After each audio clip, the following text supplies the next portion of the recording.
예, 계속해서 정치권 소식 짚어보겠습니다. 네, 송국권 영남일보 서울취재본부장 그리고 유창선 정치평론가 나와주셨습니다. 안녕하세요. 안녕하세요. 안녕하세요. 안녕하세요. 자, 이 여권이 이제 지방선거를 압승하지 않았습니까? 이제 압승했는데, 자, 이재명 지사 얘기를 좀 해봐야 될 것 같습니다. 이재명 지사 같은 경우에는 뭐 지금까지 도정이 제대로 잘 시행되고 있었는지 부족한 점은 없었는지 철저하게 분석하겠다. 이게 적폐청산 의지를 다시 한번 갖겠어요. 그러니까 인수위 단계에서 그 예. 도지사도 인수위가 있습니다. 예. 인수위 단계에서부터 계속 그 예산 문제, 예산을 부적절하게 해서 문제가 있는지 짚어보겠다 이런 이야기했고 인수위 단계에서 벌써 남경필 전 지사가 시행했던 것을 한 두세 가지를 중단을 시켰어요. 예. 예. 그것 때문에 또 같은 그 충돌 단체에서 또 반발을 하는 그런 일도 있었고, 특히나 그 남경필 지사 전이 또 김문수 전 지사입니다. 예. 김문수 전 지사니까는 그러니까 보수 정권 때 활동을 했던 도지사 시절에 그 적폐를 청산을 하겠다는 것인데 예. 이것은 경기도에만 국한된 문제가 아니고 네. 얼마 전에 저희들 경남도에서도 홍준표 전 지사의 뭐 표재석 같은 게 훼손되는 그런 일도 있었죠. 그렇죠. 예. 그거는 물론 그 진보 시민단체에서 그런 일을 했지만은 예. 그것이 앞으로 다른 시도에서도 그런 일을 선제적으로 할 수가 있습니다. 즉 예. 진보 시민단체에서 네. 그렇게 하게 되면은 이것이 얼마 전에 그 청와대 문재인 대통령이 주재한 수석비서관 회의에서 수석비서관 보좌관 회의에서 예. 이 문제가 나왔어요. 예. 예. 그때 조국 민정수석이 그 문재인 정부 2기 관리 방안을 보고를 하면서 예. 지방 적폐를 이야기했습니다. 지방 정부 적폐.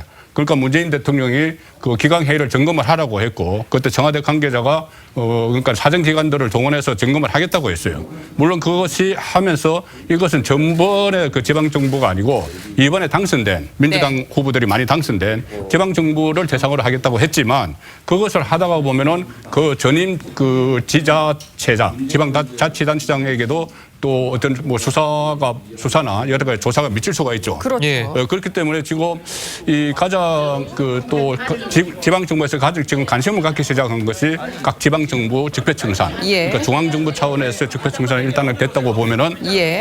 이번에 지방 선거 이후에 오늘 다 새로 취임을 했죠. 네. 지방 정부 적폐청산이 시작이 되는 거 아니냐.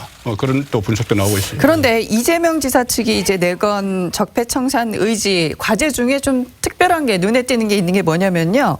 성차별, 성폭력, 적폐청산에 대한 대책을 마련하겠다는 이 부분이에요. 예. 김부선 씨 얘기가 예. 떠오를 수밖에 없거든요. 예, 아무래도 뭐 그 연상 뭐 그런 그 작용이 예. 있게 되죠. 물론 이제 성차별, 성폭력 그 적폐 청산은 뭐 시대적인 요구고 그렇죠. 또 이제 사회적으로 미투 운동도 얼마 전에 전개가 되고 그랬으니까 뭐 이 지사 같은 경우도 이 문제에 대해서 이제 적극적으로 이제 나선다는 거 네. 바람직한 일이라고 할 수가 있겠습니다. 그런데 이제 그 배경을 좀 읽어보면은 말씀하신 대로 이제 선거 기간 내내 이제 김부선 씨와의 여러 가지 이제 그 스캔들 논란에 좀 이제 갇혀가지고 예. 사실은 좀 부정적인 이미지가 더 씌워졌던 것이 좀 사실이거든요. 그래서 아마 이제 그런 점도 의식을 해가지고 선거 기간에 더 씌웠던 그런 이미지를 좀 쇄신시키겠다 이런 의미도 또 개인적으로 뭐 담겨 있지 않을까 이제 생각이 됩니다. 예. 그런데 지금 이 공방전이 또 이제 계속 이어지게 됐단 그렇겠죠. 말입니다. 예. 사실은 이제 선거가 이재명 지사의 압승으로 끝나가지고 이제 그 공방이 좀 소강 상태에 들어가지 않겠는가. 뭐 언제까지나 또 무한정 그 논란만 또 하고 있을 수는 없는 거 아니냐. 그럼요. 이제는 좀 넘어가자 하는 예. 정서들도 지켜보는 사람들이 적지 않게 있었는데 근데 오히려 뜻밖의 김부선 씨는 가만히 있는데 이재명 지사 쪽에서 이제 고발을 이제 하지 않았습니까? 예. 고발을 하니까 또 이제 김부선 씨가 또 거기에 적극 대응을 또 하는 발언들을 내놓고 있어서 예. 오히려 그 이재명 지사 측에 의해 가지고 이 진실 공방이 다시 또 제2라운드로 지금 들어가는 거 아닌가 제2라운드. 판단이 됩니다. 네. 네. 말씀하신 것처럼 가만히 있으면 그냥 뭐 이렇게 선거도 끝났겠다. 예전에 있던 선거처럼 뭐 선거 끝나면 다 고소 취하하는 것처럼 그렇죠. 그렇게 할 수 있었을 텐데 왜 일부러 더 나서서 이렇게 했느냐. 그 부분이 좀 궁금한 게 많거든요. 뭐 첫째는 사실은 이제 이재명 지사가 일단 이번 경기도지사만이 목표가 아니다는 거. 왜냐하면 앞으로 이제 또 여러 가지 이제 대권이라든지 이런 것이 있기 때문에 예. 뭔가 이번 기회에 뭔가 좀 매듭을 짓고 가겠다는 그런 생각이 있는 것 같고. 예. 이제 앞으로 이제 이 문제가 어떤 면에서 보면 지금은 잠복하겠지만 또 나중에 어떤 다른 선거 국면에 가면 또 이제 등장할 거 아니겠습니까? 예. 예. 어떻게 하든지 이번에 어떤 이 불거졌을 때 이 문제를 좀 매듭 짓고 가겠다는 그런 생각이 강한 것 같습니다. 예. 예. 네. 이제 그런 측면도 있는 것 같고 지금 이제 각 지방 정부에서 하는 여러 가지 이런 게 보면 저는 좀 문제가 좀 예를 들어서 이런 것도 뭐 지금 성차별 성 이제 폭력 이걸 하겠다는데 물론 뭐 취지는 좋습니다만은 네. 자꾸 지방 정부가 출범하면서부터 자꾸 이제 과거만 지금 바라보는 측면이 있거든요. 예. 지금 이재명 지사도 마찬가지입니다만은 이 문제를 가지고 이제 부각시킬 경우에 계속 자신의 문제와 관련된 옛 것만 지금 발목 잡힐 수가 있단 말이죠. 예. 그렇기 때문에 사실은 지금 국민들 기대감은 빨리 지방정부라도 빨리 좀 제자리를 잡아서 네. 뭔가 좀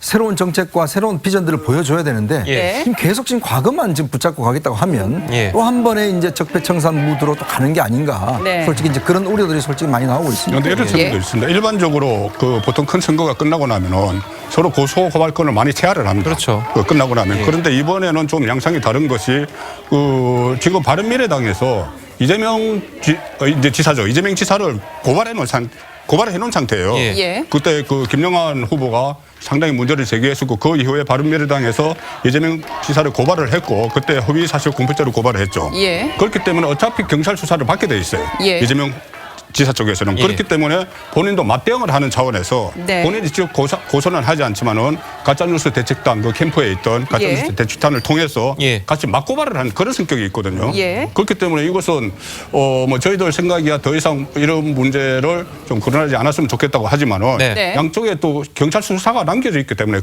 검찰과 경찰 수사가 남겨져 있기 때문에 네. 이 문제는 계속 갈 수뿐이 없는 상황으로 가고 아니 있죠. 근데 이 문제를 이재명 지사가 본인이 직접 나서서 뭐 고소 고발을 할 수도 있을 것 같았는데 그 측근들이라고 해야 되나요? 그러니까 이재명 지사는 이 문제 이 송사에 있어서 좀 빠져 있는 모양새예요. 이 부분은 어떻게 보세요? 예, 그게 좀 미묘하고도 이제 묘한 부분입니다. 예. 이재명 지사가 이제 직접 고소를 하지를 않고 가짜 뉴스 대책단, 네. 그러니까 이제 캠프에 있었던 그런 이제 뭐 그 기구로 보이는데요. 거기에서 이제 고발을 한 거거든요. 그런데 이제 고발의 내용이 전체가 아닙니다. 사실 뭐 김부선 씨가 주장했던 이재명 지사와의 그 관계, 이 예. 전반에 관한 내용을 고발을 한 것이 아니라 그 특정 발언에 한정을 해가지고 이제 고발을 했습니다. 네. 그러니까 예를 들면 2009년 그 5월 22일부터 24일 사이에 정말 이제 두 사람이 이제 만났느냐 이런 부분, 그거를 이제 김부선 씨가 그때 이제 비 오는 날 뭐 서로 전화 통화를 했다고 거짓말을 했다. 네. 그날 비 오는 날에는 두 사람이 다 다른 곳에 있었다. 이런 지금 얘기를 하면서 고발을 예. 한 거거든요. 예. 그러니까 이제 김부선 씨가 당장 반발하고 나선 게 또 이제 그겁니다. 그거를 자기는 날짜를 특정한 적이 없다. 예. 그거는 마음대로 그렇게 한 거다. 그리고 전체를 다 고소를 해라. 그래서 예. 전체를 가리자. 지금 이렇게 또 적극적으로 대응을 하고 나서니까 네. 아마 이 공방전이 뭐 간단하게 또 끝날 것 같진 않아요. 김부선 예. 씨 쪽에서도 또 적극적으로 대응을 아마 할 거로 보이고, 그래서 예. 저는 이재명 지사가 굳이 그쪽에서 이제 고발을 한 거는 정치적 미래를 생각했을 때, 그러니까 민주당 지지자 중에서 이번에 이재명 지사를 찍었지만은 예. 이재명 지사는 여기까지다 이렇게 또 반응했던 사람들이 많았거든요. 예. 그런데 대선까지 이제 꿈꾸는 입장이기 때문에 차제에 이거를 매듭 짓고 가겠다. 그래서 아예 좀 법적인 대응을 해서 이기고 가겠다, 정리를 해버리겠다 이렇게 예. 생각한 거로 보이는데, 예. 근데 상황이 꼭 그렇게만 갈지 이 공방이 또 다시 더 뜨거워지는 쪽으로 갈 가능성도 상당히 또 있어 보입니다. 예. 가짜뉴스 대책단에서는 우리가 고발을 하는 거나 이재명 지사가 고소하는 거나 뭐가 다르냐 이렇게 이야기를 했죠. 근데 예. 다르죠. 일단 고소를 했으면 고소인 조사를 받는 거고 고발했으면 고발인 조사를 받는 거예요. 그렇죠. 당사자들끼리요. 그렇죠. 그러니까 이재명 지사가 고소를 했으면 이재명 지사가 그 조사를 받아야 돼요. 네. 그렇기 때문에 가짜뉴스 대책단에서도 그것은 지사 업무를 수행하면서 가기가 자꾸 검찰에 가기가 그러니까 우리가 고발을 한 거라고 또 이야기를 했죠. 그런데 또 분석을 하기로는 만약에 김영환, 김부선 씨에 대해서 이것이 무고가 된다면은 다시 무고죄로 무고 혐의로 다시 고소를 당할 수 있기 때문에 예. 뭐 그런 것이 아닌가를 했고 네. 그리고 이것이 백종덕 변호사죠. 가짜뉴스 예. 대책단 공동단장인데 방송에 나와서 이런 말을 했어요. 우리가 이렇게 하는 것이 당선자 의사, 그러니까 이재명 지사의 의사에 반해서 할 수는 없는 거 아니냐 예. 이렇게 이야기를 했습니다. 예. 그렇다면은 거기서 고발을 하기로 하는 데 대해서는 이재명 지사도 추용을 한 것이고 예. 그렇다면 전면전을 계속 이 진실 공방을 개선을 해보겠다는 그런 의지가 보였다는 걸로 볼 수 있기 때문에 앞으로 예. 확산될 가능성이 있다는 거죠. 알겠습니다. 근데 이 선거가 끝났는데도 계속해서 이 김부선 씨 얘기가 나온다는 거, 이재명 지사 입장에서는 이게 유리한 건가요? 아니면 다른 측면이 있는 걸까요? 그래서 본인 입장에서 이건 뭐 불리할 수밖에 없죠. 왜냐하면 이제 개인의 어떤 도덕성 관련된 문제가 제기가 되고 있는 것이고, 또 하나 지금 뭐 일단 명백한 증거는 일단 뭐 제시가 되고 있지 않는 상황에서 예. 계속 지금 주변인들의 어떤 공방 또 이런 것들이 이제 같이 겹쳐지고 있고, 예. 또 하나는 이게 단순한 공방이 아니라는 겁니다. 이게 뭐냐면 좀 더 뿌리를 파보면 사실은 이제 친문 진영의 어떤 내부 갈등하고도 연결되어 있는 측면이 있거든요. 예. 지난번 우리가 아시겠지만 해경공 김 씨라는 그 아이디를 가지고 사실은 이제 친문 세력에서 이 사람은 왜 노무현 대통령을 비하하고 했는데 예. 이게 이제 어떤 우리 측의 어떤 사람이 아니다. 뭐 이런 식으로 이제 공세를 한 거 아니겠습니까? 예. 근데 그 연장선상에 사실 이 문제가 비롯이 됐고, 또 여기에 등장하는 인물들도 보면 각각 갈리고 있는 그런 상황이에요. 예. 그러니까 단순히 이 문제는 어떤 이 개인적인 어떤 뭐 스캔들 이 문제를 떠나서 예. 자기 어떤 여권의 후보 구도와 관련돼서 이게 연결됐기 때문에 이게 쉽사리 끝나지가 않은 겁니다. 아마 예. 내부적으로 보면 이 고문의 갈등은 뭐 겉으로는 어떤 면에서 보면 좀 무화되겠지만 나중에 어떤 그 권력 지형에서 문제 본다면 끊임없이 이 문제는 아마 계속 제기될 겁니다. 그러니까 이제 정치인으로서는 뭐 잊혀지는 게 가장 이제 두렵다 이런 말이 있잖아요. 네. 그러니까 대선을 바라보는 입장에서는 뭐 좀 안 좋은 송사라도 좀 잊혀지지 않는 것보다는 낫다 이런 판단도 있을까요? 그렇죠. 물론 뭐 그런 어떤 그 지명도를 높이는 측면에서는 좋겠지만, 그러나 예를 들어서 김부선 씨 입장에서 보면 뭔가 하나 결정적인 증거가 나온다면 예. 이게 본인이 계속 지금 부인하고 있지 않습니까? 예. 그래서 뭔가 증거가 나오고 증언이 나온다고 한다면 아마 이재명 지사 입장에서 본다면 이게 도덕성에 치명적인 상처를 입을 수밖에 예. 없는 것이거든요. 그렇기 때문에 문제는 지금 근데 김부선 씨도 아직까지 뭔가 뚜렷하게 확실하게 본인이 뭐 같이 찍은 사진이나 뭐 국민들이 보기에 객관적인 증거를 못 내놓고 있어요. 근데 그렇다 예. 보니까 예. 어떤 면에서 보면 이 공방 자체가 굉장히 지리하게 느껴지는 것 같습니다. 알겠습니다. 그러니까 김보선 씨도 조금 더 분명하게 입장을 정리를 하고 사람들한테 얘기를 할 필요가 좀 있을 것 같아요. 예. 김보선 씨가 그동안에 보면은 얘기를 꺼냈다가 또 좀 걷어들이기도 하고 좀 그래서 이 지켜보는 사람들을 상당히 좀 혼란스럽게 만든 그런 대목들이 여러 차례 이제 있었거든요. 예. 예. 그리고 자신이 발언했던 것 중에서 뭐 아주 그 뭐 디테일한 부분입니다만은 그 팩트와 관련된 또 여러 가지 그 논란이 있는 부분도 있고 그래서 정말로 그 이재명 지사를 상대로 해서 예. 정말 어떻게 할 것인지 그리고 자기가 분명하게 어떤 입장, 어떤 주장인지 이런 거를 조금 명확하게 해야 뭐 불필요한 이제 혼란 같은 거 이런 건 예. 좀 없지 않을까 생각이 듭니다. 네. 예. 자, 저희들은 다음 이슈로 가보겠습니다. 허익범 특검팀이 주말을 반납하고 이 수사에 속도를 내고 있는데요. 그래서 이번 주제는 댓글 장사 영업 백서라고 저희들이 한번 뽑아봤습니다. 자, 드루킹 특검이 굉장히 수사에 속도를 내고 있어요. 어제는 이 드루킹 김모 씨를 비공개 소환해서 12시간 이제 조사를 했는데요.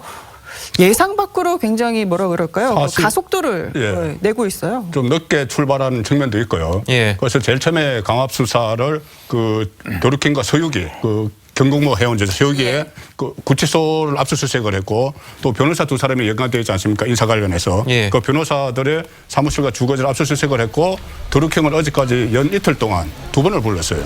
두 번을 불러서 12시간 동안 조사를 했고 오늘은 또 조금 전에 말씀드린 그 서유기 또 검찰에 불렸습니다. 예. 근데 서유기라는 인물은 제일 처음에 그 매크로 프로그램을 드루킹에게 처음에 전달했던 인물이고 예. 그다음에 그때 더럽나무 출판사와 또 그때 비누 공장을 한다고 했죠. 네. 거기 대표로 있었던 인물이에요. 예. 그러니까는 어떤 이 서유기라는 인물은 좀 어떤 그러니까는 재정적인 부분에서 어떤 작은 부분에서 상당히 드루킹과 밀접한 관련이 있기 때문에 예. 지금 다각도로 물론 그 드루킹 본인도 수사를 하지만은 드루킹이 소속했던 경공모, 네. 경공모에 대해서도 수사를 본격적으로 넓히고 있기 때문에 네. 이 수사가 가장 핵심 척그 그 핵심은 언제 김경수 지사에게 김경수 지사에 대해서 얼마나 많은 정보를 그 정언들을 수집을 하고 네. 그 소환을 할 것인가. 지금 그렇죠. 여기 점점 그쪽으로 몰려가는 그러니까 거죠. 소환 얘기가 나와서 그런데 지금 조사를 받아야 될 사람 중 이게 관심을 끌고 있는 사람 중 하나가 이제 뭐 백원우 민정비서관 네, 그렇죠. 그리고 이주민 서울청장 네. 이 두 분이 소환이 될지 말지가 굉장히 또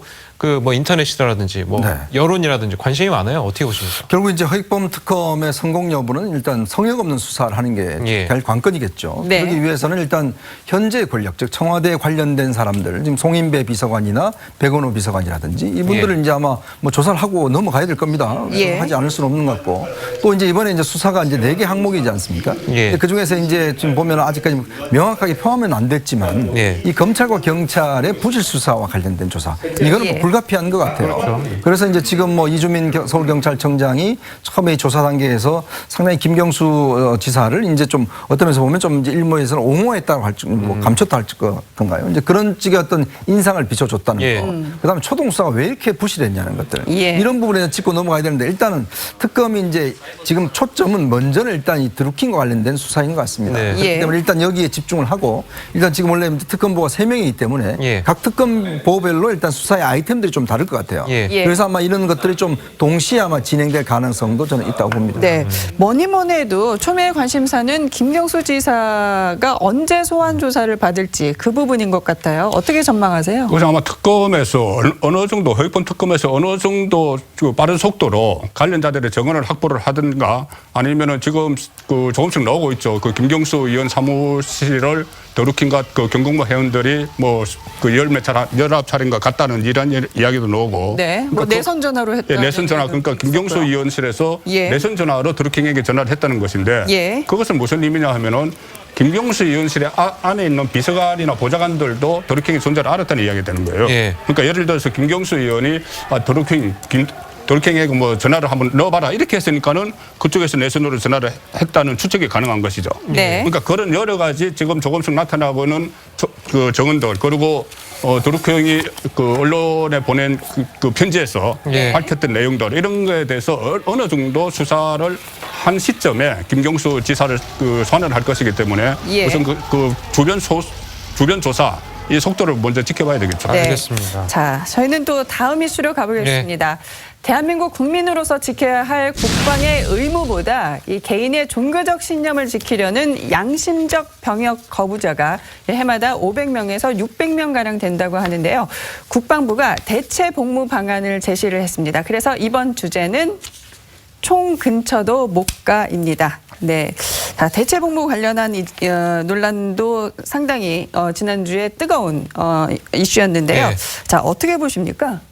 지금 일단 그 뭐 아무래도 헌법재판소가 이제 대체 복무 제도로 일단 병역 거부 자체는 일단 이 처벌하는 건 합법이지만 예. 그러나 이제 병역법의 그 병역 면제와 사유와 관련해서 대체 근무를 일단 넣어야 된다. 이게 이렇게 이제 결론 내린 거 아니겠습니까? 예. 그래서 일단 국방부에서는 이제 이 대체 복무를 기간도 길게 하고 좀 험한 일에 힘든 일에 좀 하겠다라고 이야기하고 있는데 예. 지금 문제는 오늘 그 이 대체 복무와 관련해서 이제 군 양심적 병역 복무를 최대의 어떤 거부 단체인 여호와의 증인 측에서 이거는 종교적으로 받아들일 수 없다라고 지금 또 대체 하고 있어요. 복무도 못한다는 소리죠. 그렇죠. 대체 복무 즉 현재 어떤 국방부 산하에 하는 것 자체는 일체 못하겠다고 지금 예. 한 거예요. 거고요. 그렇죠. 그러다 보니까 이 실질적으로 만약에 이런 식으로 된다면 지금 병역 거부 사태는 계속될 수밖에 없는 상황이 아닌가. 그러니까요. 그래서 이제 지금 이 문제 관련해서는 본인들은 아마 이제 별도의 어떤 것들을 좀 요구를 하는 것 같은데, 근데 예. 국가 입장에서 볼 때는 이것도 사실은 국가가 상당히 어떤 면에서 보면 좀 양보를 한 거 아니겠습니까? 그럼요. 예. 그럼에도 불구하고 못 받으니까 좀 저는 잘 이해가 되지 않는 상황인 것 같습니다. 그러니까 국방부 예. 산하 기관의 대체 복무 인력을 그 민간에 순수 민간에만 보내야지 국방부 산하 기관에 보내면 안 된다는 이야기거든요. 그런데 지금 한국당에서 그 민주당에서는 3가지 법안이 제시되어 있지만 한국당에서 새로 준비하는 법안에는 단체 생활을 하는 겁니다. 예. 그리고 국방 관련 기관에서 그럼요. 예. 그렇기 때문에 여기서부터 차이가 나는 것이고 지금 연간 한 500~600명이 그 종교에 의해서 그 대체 복무를 원하고 있는데 그 병역 거부를 하는데 500명 중에 99%가 여호와의 증인입니다. 예. 예. 여호와의 증인이고 여호와의 증인을 교리한다고 하는 것은 지금 성서에 사람의 피를 비롯해서 모든 피를 거부한다고 되어 있기 때문에 네. 그것을 여호와의 증인에서는 그 수혈 같은 것도 거부를 하는 같은 차원에서 예. 군대 징집을 안 한다는 것이거든요. 예. 안 한다는 것이니까는 전체적인 큰 차원에서 그 국방 그러니까 국방부 관련 기관에 들어갔는 데 대해서는 우리가 수용하지 못하겠다. 예. 전체 거부자 99%를 차지하는 그 요하의 정연에서 그렇게 하고 있기 때문에 예. 요하의 정연에서 이 원칙을 그대로 계속 지켜간다면은 예. 타협점 찾기가 굉장히 어려워지는 거죠. 네. 국방부가 얘기하는 대로 합리적인 대안이 좀 연구돼 가지고 마련이 될 필요가 있어 보입니다. 예. 유럽 같은 경우는 사실 좀 이제 민간 활동들을 많이 지금 하게 돼 있거든요. 대체 예. 복무할 때 뭐 재활원이라든가 양로원이라든가 뭐 문화재 뭐 보호 뭐 활동이라든가 또 전시에는 뭐 민간인 뭐 보호 활동이라든가 이런 것들이 이제 있는데 문제는 이제 그렇게 할 경우 좀 편한 대체 복무가 될 수 있잖아요. 그러면 예. 다들 뭐 너도 나도 이제 그거 하겠다 예. 이렇게 나설 수가 있으니까. 긴 게 상관없죠. 예, 이게 이제 국민의 동의가 또 필요한 일이니까 예. 뭐 조건을 좀 더 이제 엄격하게 할 필요는 있죠. 기간도 좀 예. 훨씬 이제 느리고 그리고 그 일이 편한 일이 아니라 그것도 또한 국방의 의무 다하는 것만큼 또 고생된 일이라는 거. 예. 그래야 이제 국민의 동의가 또 이제 가능한 거니까. 예. 그래서 아마 그런 점들을 종합적으로 고려해서 국방부가 합리적 안 내놓지 않을까 생각을 하는데 예. 지금 해마다 그 양심적 병역 거부자 숫자가 한 500~600명으로 파악이 되고 있거든요. 예. 국방부 얘기도 그거를 크게 넘어서지 않도록 하겠다 하는 거니까 그게 이제 좀 중요할 것 같습니다. 예. 만약에 그게 갑자기 그냥 뭐 몇천 명이 되고 그런다면은 이거를 좀 이용을 해가지고 그러니까요. 뭐 병역 의무 안 하겠다 이런 사람들이 생긴다는 얘기니까 예. 그 선에서 좀 조절을 하겠죠. 예, 지금 뭐 말씀하시는 것처럼 이제 양심적 병역 거부와 대체 복무제 악용하는 이 비양심 어떻게 구분할 수 있을지 걱정인데, 자, 이 관련해 가지고 걱정 없다 이렇게 이야기하는 분들이 있습니다. 들어보시죠. 다 군대를 안 갈 거라고 하지만 실제는 그러지 않습니다. 그렇게 제도적으로 설계되어 있지 않는데요. 상당한 심사 역시 하게 되어 있어서 현재 징병제 하에서 이 제도를 실시하는 다른 나라에 있어서도 그 숫자가 굉장히 많아진다든지 그런 큰 부작용이 있다든지 등등의 내용은 나와 있지 않습니다.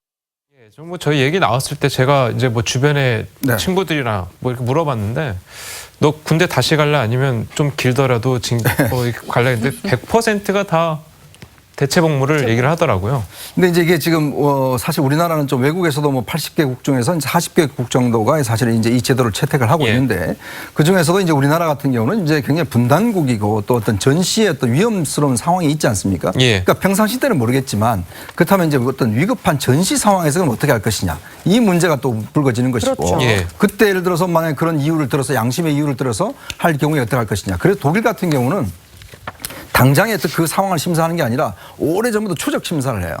예를 들어서 뭐냐면 이 사람이 진짜 이거 신도인지 아니면 예. 정말 양심적으로 이걸 하는지 몇 년 전에 어떤 그런 이 사람의 이력을 중심으로 해서 쭉 검토를 해서 예. 그러면 이 사람에 대해서는 이제 양심적 병역 거부를 인정한다. 예. 이렇게 해서 굉장히 아주 까다롭게 하고 있거든요. 그러니까 갑자기 내가 양심에서 네. 좀 나는 총도 못 두겠다 이렇게 하면은 이게 안 된다는 거죠. 그러니까 그보다는 그 사람이 살아온 이력들을 쭉 보면서 아 종교적인 이유가 있겠다 이런 판단을 해서 이제 결정하는 것인데. 예. 근데 아까 이제 말씀하셨지만은 이게 이제 그 뭐 어디 요양원이나 뭐 이런 데 이제 가면 괜찮은데 문제는 지금 여호와의 증인에서 지금 반대하는 논리가 이거는 국방부 산하 어떤 그런 관련된 이 통제에서 안 된다는 거거든요. 그러니까 지금 우리는 이걸 병역법에 의해서 지금 통제하고 있지 않습니까? 이거 전체를 보면 국방부가 전체적인 이걸 통제를 하고 있는데 이걸 통제를 안 받겠다는 거예요. 그렇게 할 경우는 안 가겠다는 거거든요. 그러니까 이렇게 될 경우는 상당히 제가 볼 때는 이 문제가 생겨버리죠. 그렇죠. 만약에 그런 것까지도 이제 통제는 예를 들어서 그 사람이 아무리 요양원에 있더라도 전체적인 통제는 국방부에서 하게 돼 있지 않습니까? 예. 그럼 그걸 못 받겠다는 거면 이거는 그럼 어떻게 할 것이냐? 그럼 보건복지부에서 할 것이냐? 이런 문제가 있기 때문에 이건 앞으로 입법 과정에 상당히 논란이 더 있을 것 같습니다. 참, 예. 뭐 보완해야 될 이 그러니까요. 숙제들이 한두 가지가 아닌 것 같습니다. 예. 네, 세 분 말씀 여기까지 듣겠습니다. 감사합니다. 감사합니다. 잘 들었습니다.